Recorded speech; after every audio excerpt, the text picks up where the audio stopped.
Okay guys, have I got a story for you? From Kim.com. The internet is now the single biggest threat to their plans. If it goes down, they'll blame it on a Russian cyber attack. Do you remember the Vault 7 files from WikiLeaks? I do. The CIA made a false flag cyber tool to create fake evidence to blame a massive cyber attack on the enemy. Russia, of course, knew about this and created its own independent internet. In case of a global network outage, the Russians can flip a switch and they're still online. For your information, here is Klaus Schwab letting you know. Pay insufficient attention to the frightening scenario of a comprehensive cyber attack, which would bring to a complete halt to the power supply, transportation, hospital services, our society as a whole. The COVID-19 crisis would be seen in this respect as a small disturbance in comparison to a major cyber attack. They always tell you what they're going to do, remember? Yeah, incoming headline, unprecedented solar flare wipes out internet across the West. Mysteriously Russia and China won't be impacted. I'm sure that's going to be the way it goes. And then we have here, Rising Serpent says, so you're telling me that Joe Biden was stealing highly classified documents on Ukraine and stashing them in his garage while they paid his son millions, then gave them $80 billion in 1 year of his presidency? But it was Trump who got impeached for a phone call with Ukraine? Exactly, mate. Cat Turd said nothing the Democrat Party or their media propagandists do is about science. It's all about power and control. I highly agree with that one. Okay, and Colin Rugg says, will a special counsel investigate why Hunter Biden was allegedly paying $600,000 a year in rent for the home where classified docs were found? Interesting, isn't it? Imagine paying $600,000 a year to rent a home. You could buy one for that, nearly. Nearly. Okay, Peter Sweden said Greta Thunberg, whatever her name is, Thunberg. Thumbelina, Thumbelina, tiny little thing. Thumbelina dance, Thumbelina sing. Does anyone remember that song? That's what she reminds me of. She's like a little puppet. Well, anyway, she today has been protesting against the expansion of a coal mine in Germany. But the very reason Germany is forced to expand the coal mine in the first place is because they listened to Greta and built useless wind turbines instead of nuclear power. Little clown. I'm under attack by Bill Gates. He is funding a think tank that tried to get me deplatformed for climate misinformation. I refuse to be silenced and will keep exposing the scam. Make sure to follow me on Substack if you support what I'm doing. So apparently they're trying to get rid of him. When Disney makes a movie about Greta Thunberg. Oh, I don't know.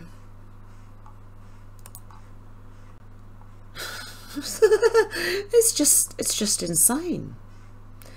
Okay, apparently a non-alcoholic beer. What? It's like watching... Okay. Let's not worry about that. Roger Stone said in New Zealand, the current Prime Minister, Jacinda Ardern, a protege of Klaus Schwab, has actually banned newspapers and magazines that don't support the government's narratives. Way to go, you authoritarian horse. Breaking report from Chuck Costello, class action lawsuit against Twitter for wrongful termination filed by former employees blocked. Judge rules it has no legal basis. Good. Because half of them are FBI anyway. Lauren Boebert said personal lawyers sifting through a former VP's illegal stack of classified documents. Not a peep from the FBI. No raid. And what the hell are lawyers doing? They said the lawyers packed those papers up. What were the lawyers doing moving people? I didn't know you could just contact your lawyer and get them to move you. Hey, yeah, I've got some paperwork. I want you to move it for me. Geez, that'd cost a fortune. Liberal privilege at its finest, y'all. Y'all? You all? Y'all. I'm trying, guys. Joe Bell said Biden calls for 2 weeks of not cooking on gas stoves to flatten the curve. Yeah, let's flatten these people, mate. Seriously. Ah, dear. Tony Heller said, January 16th, 1889 was the hottest day on record in Australia. Cloncurry, Queensland reached 53.1 degrees Celsius, which is 128 Fahrenheit. Our Bureau of Meteorology at AU has erased all pre-1910 temperature records. I wonder why. But they don't fit. Oh, no. Oh, that one's a good one, DC Drono. Heard of the clot shot? Well, maybe it should now be called the stroke poke. The Bradford file said the FBI has been ignoring evidence of crimes by Bidens for years. So what's changed? Yeah, I want to know where the raid is. I want to see a raid. A raid, and you probably would see Biden in a wheelchair with a blankie on him and his tongue sticking out the side while they raid him. In, you know, his natural habitat, you know, when they're not pumping him full of God knows what. Robert F. Kennedy Jr. said skyrocketing rates of obesity and diabetes in the US raise questions about what we're eating, whether today's food acts more like a drug, and how Big Pharma benefits from our industrial food diet. Look, that's why Bill Gates buys farms, and then he just about works for Big Pharma, and then yeah, this happens. Let's have a look. Okay. Skyrocketing rates of obesity and diabetes in the US raise questions about what we're eating, whether today's food acts more like a drug, and how Big Pharma benefits from our industrial food diet, according to investigative podcaster James Lee. That's why homesteading is going to be the best way to go, so everyone needs to get on some land. In an episode of Breaking Points 5149 with James Lee, Lee asked, is there something about nutrition, the food we're eating, that is severely impacting our health and causing us to be fatter and sicker than we've ever been in history? I can answer that, even. Yes. Yes. Let's find out what it is. Anyway, Lee discussed research conducted by Dennis Burkitt, an Irish surgeon, 1911 to 1993, who, by studying the difference in the feces and overall health in people in Africa compared with people in Europe and North America, hypothesized that people in high-income countries generally have severely fibre-deficient diets and related health problems, mainly due to the over-processing of natural foods in those regions. Like they over-process the milk and the wheat and everything. Oh, no, thank you. Since Burkitt's death in 1993, Lee said Burkitt's hypothesis has been verified and extended by large-scale epidemiological studies showing that fibre deficiency increases risk of colon, liver and breast cancer, and increases all cancer, mortality and death from diabetes, cardiovascular, infectious and respiratory diseases, and all non-cardiovascular, non-cancer causes. We sure have talked an awful lot about science over the last several years, Lee said. This, however, is probably some of the most fascinating research I've come across. But for some reason, he added, it gets almost no coverage, and we have to wonder why. Because they lose customers. Lee pointed out that grains such as rice and wheat naturally have fibre in them, but this fibre is typically removed by industrial food companies when they process the grains to make consumer products. Of course they do. It's profitable to sell food that is fatty and sugary and salty and addictive, Lee said, adding that it's much less profitable to sell food that's wholesome, high in fibre and minimally processed. That's what we need. Minimally processed foods. He added it's not extremely frustrating that so many solvable problems in our society stem from the fact that solving that problem would necessarily disrupt a very profitable financial scheme. While one would hope US regulatory agencies would emphasise the importance of dietary fibre and limit the amount of highly processed food products allowed in the market, Lee said there is a systemic problem in which the US Food and Drug Administration, who are supposed to advocate on behalf of consumers, is itself large part funded by Big Pharma. Of course it is. Big Pharma's profit streams are necessarily predicated on the existence of sick patients, Lee said, so there's a certain economic benefit for normalising obesity. Indeed, the American Academy of Pediatrics on January 9th issued new clinical guidelines for treating childhood obesity that including recommendations for physicians to offer weight loss drugs and surgery to obese children. Oh my God. Yeah, don't get them exercising or anything. You'd rather give them drugs and surgery than have them eat properly and lose weight the proper way. Lee also provided viewers with a historical rundown of how big tobacco companies took over big food companies, including R.J. Reynolds' $4.9 billion acquisition of Nabisco in 1985 and Philip Morris's $5.75 billion acquisition of General Foods the same year. Having spent decades optimising the speed with which their products deliver nicotine to the brain, Lee said big tobacco then continues to harness that science in their food products by turning food into another addictive drug. With little to no protein, fibre or water content to slow them down, Lee said, highly processed foods are engineered to hit your taste buds and light up your reward and motivation centres in the brain immediately. And that's followed by a secondary hit of dopamine when it gets absorbed into the body.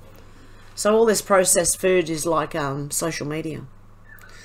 Lee added that doesn't even sound like they're talking about food anymore. It's like they're describing some kind of super drug that they genetically modified to hack our brains. Yeah, so anyway, that is that story. What else do we have? Let me go and have a look. And what's this interesting thing I found? Rebel News said climate change activist turns on the World Economic Forum, accusing them of being wolves disguised as sheep. Ooh. Let's have a listen. If you look around the entire, everything, the branding of the WEF is all about climate change and sustainable living and all of that. So they seem to have the same message you have. It's the wolf disguised as sheep. They are masters of manipulation. They have managed to keep us divided, to keep us stupefied. Their slogan this year is unity or cooperation in a fragmented world. The last few years it was also something about a shared future in a fractured world. But who is fractured in the world? It's them. It's divide and conquer. And the reason we, the 99%, haven't been able to overthrow them is because they keep us divided and manipulated, So do you think that, their message isn't necessarily what you're against, it's their follow through? You just don't believe their message? Well, don't listen to what they say. Look at what they're doing. Okay. Would you support their idea of eating bugs to save the planet? Because that was one of their big messages that obviously they don't do. We walk around, we see a lot of these people eating nice, beautiful, fat steaks that I couldn't afford. But do you think that the idea that they proposed is a good one in itself? Well, people eat bugs all over the world. In Asia, I like eating bugs myself, but that's a bullshit proposal for the economic system of the world. It's just a greenwashing, a washing campaign for them to distract the attention from what is really happening. What is really happening is that they're fucking us in the ass with their companies, the multinational corporations, the exploitation of countries like mine all over the global south. There you go. If you look around the entire... Oh my goodness, definitely. Molly said, so why did lawyers start searching Biden properties for some of the many classified documents he's got scattered around various rooms and buildings? What prompted the initial and subsequent searches? Let's have a look. Perhaps they're trying to clean up messes related to investigations of the Biden family business, whereby Biden family members get money from Ukraine business interests, foreign oligarchs, communist Chinese groups, etc., for access to a certain powerful politician, which we already know. Yeah, there's another one. Technofog said, here's a good question. Why were Biden's personal lawyers looking for classified documents in a locked closet at the Penn Biden Center in November 2022?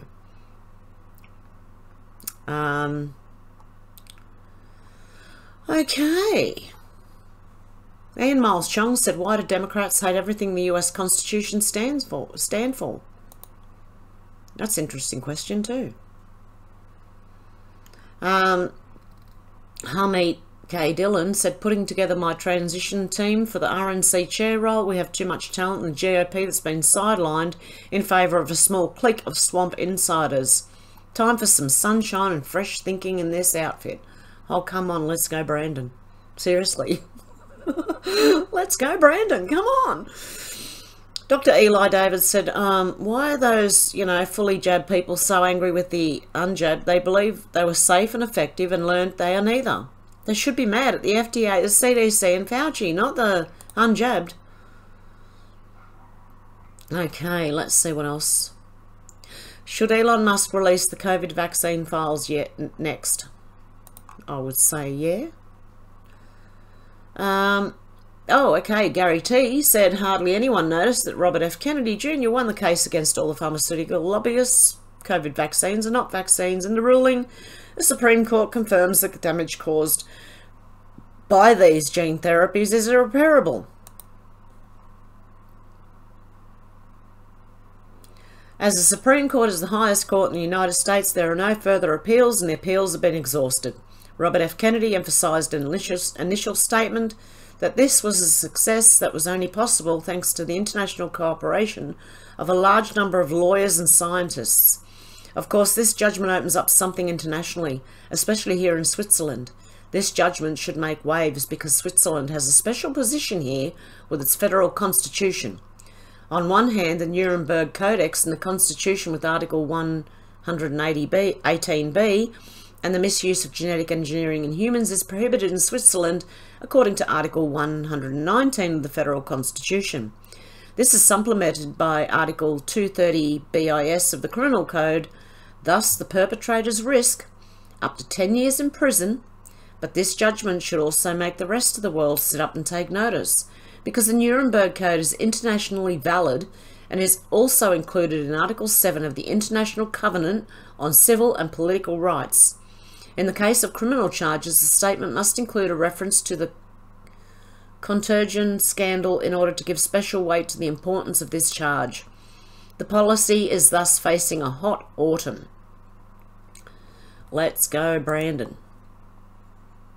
Another good one. Liz Churchill said apparently Klaus Schwab will be absent from his own Nazi WF conference. I doubt the old bastard was vaccinated with his genetic editing, so perhaps he's being the coward thing that he is, CNUT that he is. Resist the WEF. Oh dear. Oh, I don't even know why I follow that person's out. Dear universe, please stop raining so I can duck out for a smoke. Not that person, that's a good person. Alexandra Marshall said the WF decided the fastest way to solve world hunger is to kill all our farm animals. So what do the vegans think of that? I hope the vegans are standing up and saying no to killing all the farm animals. This is insane. Anyway, you can let me know what you think down below, guys, and have a good morning, afternoon or evening. See you on the next one and all that stuff. Okay, guys, have a good one. Bye.